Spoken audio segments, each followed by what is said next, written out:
अस्सलाम वालेकुम सर।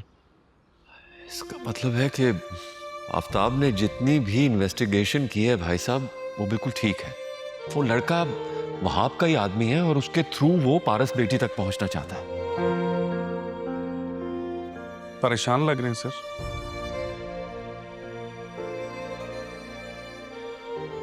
सिकंदर, मुझे जवार के बारे में मुकम्मल सब कुछ जानना है।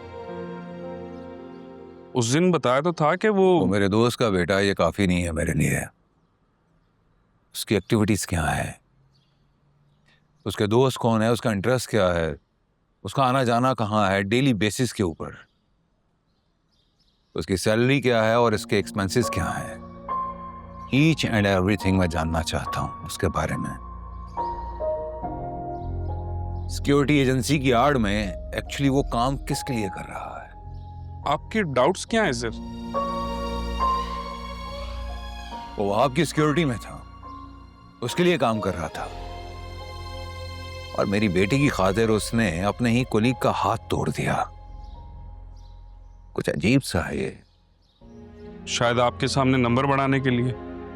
मेरे सामने नंबर बढ़ाने के लिए है, लेकिन मेरा सवाल फिर वही है कि वो ऐसा क्यों करना चाहता है? वह आपके कहने पर? आप मेरा दरीना और खुला दुश्मन है, तुम अच्छी तरह से जानते हो क्या करना चाह रहा है वो। मेरी बेटी के जरिए मुझे ट्रैप करने की कोशिश कर रहा है वो।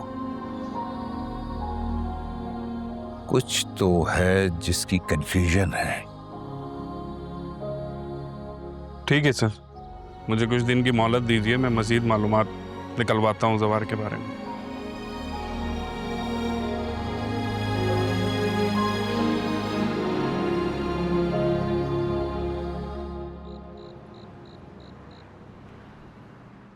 नहीं बोला गया मुझसे यार। अबू ने वो जमीनें बहुत मुश्किल से बनाई थी। मेरे पास इतने पैसे होते ना, मैं तुझे कभी जमीनें नहीं बेचने देता। हमारे वालिदैन सारी उम्र लगा के इतना कुछ बनाते हैं, उसको किसी और के हवाले करना बड़ा मुश्किल होता है। तो वो दिन में डॉक्टर को ट्रीटमेंट के लिए ओके भी करना है और एडवांस के 50 लाख रुपए भी अरेंज करने हैं। तो जमीनें मत बेच, गिरवी रखवा दे। वैसे भी जमीनें इतनी जल्दी नहीं बिक सकती।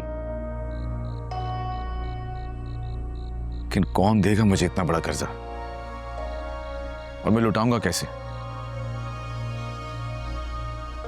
जॉब भी तो नहीं है मेरी अब। यार देख, जॉब आज नहीं कल मिल जाएगी और फिर कर्जा उतारने की सूरत भी निकल आएगी। कर्जा देगा कौन यार? और इस शहर में मैं किसी और को जानता भी तो नहीं।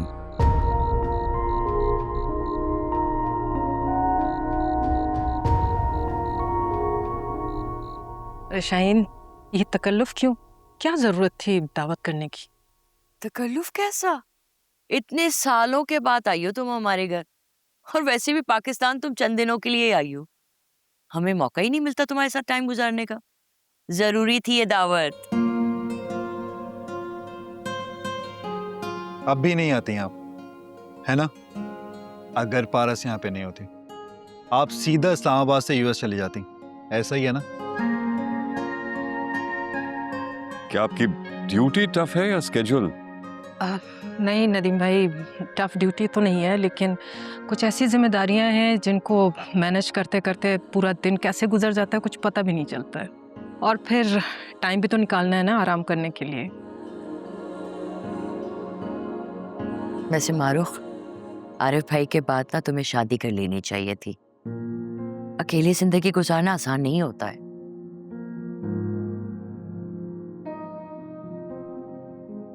वैसे बिल्कुल ठीक कह रही है शाहीन। ये तो भाई साहब की मजबूरी थी जो उन्होंने पारस को आपके पास भेज दिया और आपको अकेलापन महसूस नहीं हुआ।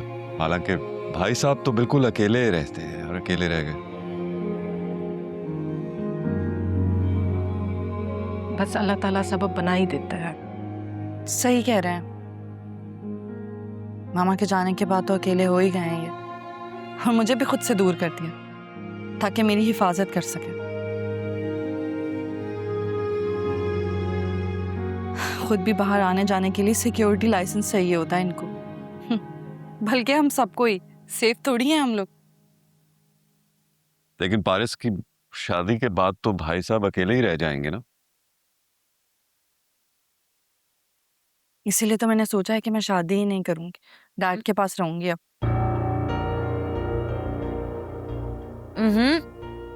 ऐसा नहीं कहते बेटा, क्यों शादी नहीं करोगी? तुम देखना, इंशाल्लाह तुम्हारी शादी तो बहुत धूमधाम से होगी। मैंने तो पहले से सोचा हुआ है, पारस की शादी के बाद हम सब मिलके एक साथ रहेंगे। ठीक कह रही हो ना भाईजान?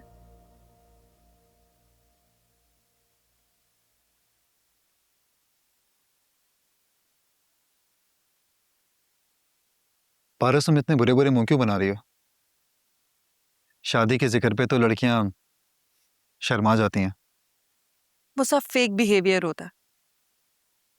जिनको शादी करवानी होती है ना, उनको सुन के मन में लड्डू ही फूटता है। और यहाँ तो ऐसा कुछ है भी नहीं, तो मैं किस बात पे शर्माऊं?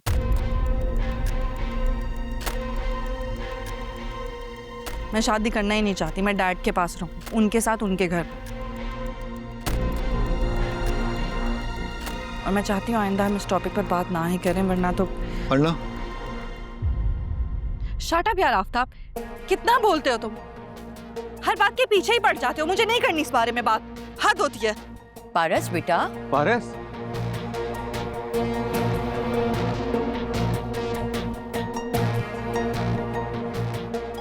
मैं मना के लाती हूँ उसे। नहीं नहीं, तुम रहने दो मारूख।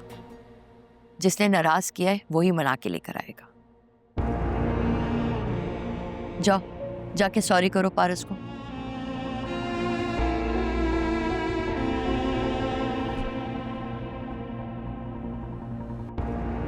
आफ्ताब, तुम भी तो सताते हो ना उसे। जाओ, माफी मांगो उससे, हाथ जोड़ो, किसी भी तरह उसे मना के लेकर आओ। शाबाश, जाओ।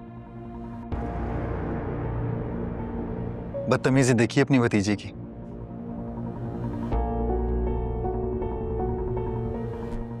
उसको बनाना बहुत मुश्किल है, फिर भी आई ट्राई। अच्छा सुनो, आइसक्रीम की ऑफर कर देना। आज भी बच्चों की तरह आइसक्रीम पे मान जाएगी। अच्छा बेटा, वो भाईजान की गाड़ी ले जाओ ना।